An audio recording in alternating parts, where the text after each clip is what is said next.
गणेशोत्सवाच्या पार्श्वभूमीवर कागलमधील बहुउद्देशीय हॉलमध्ये कागल पोलीस ठाण्याच्या कार्यक्षेत्रातील सार्वजनिक गणेश मंडळांचे पदाधिकारी आणि पोलीस पाटील यांची बैठक आयोजित करण्यात आली होती।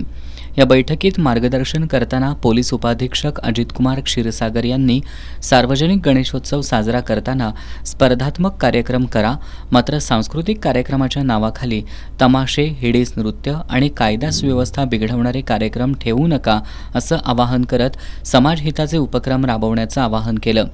त्यांनी पोलीस प्रशासनानं दिलेल्या वेळेत आणि मार्गाप्रमाणेच मिरवणुका काढल्या पाहिजेत, कोणताही अनुचित प्रकार घडणार नाही याकडे मंडळाच्या पदाधिकाऱ्यांनी लक्ष ठेवावं, उत्सव काळात कोणतंही राजकारण अथवा जुने वाद काढू नयेत, आवाजाची मर्यादा आणि वेळा पाळत ध्वनी प्रदूषण होणार नाही याची काळजी घ्यावी अशा सूचना केल्या। कागलचे पोलीस निरीक्षक गजेंद्र लोहार यांनी गणेश मंडळांनी निधीतून गावामध्ये सीसीटीव्ही कॅमेरे बसवावेत, रक्तदान, आरोग्य शिबिर, वृक्षारोपण, शैक्षणिक मदत, वाचनालय, खेळांच्या मैदानासाठी निधी वापरून सामाजिक बांधिलकी जपावी असं आवाहन केलं। यावेळी तहसीलदार अमरदीप वाकडे, कागलचे मुख्याधिकारी अजय पाटणकर, महावितरणचे उपअभियंता विनोद घोलप, पोलीस उपनिरीक्षक नागेश खैरमोडे, वैभव जमादार यांनीही मंडळाच्या पदाधिकाऱ्यांना मार्गदर्शन केलं।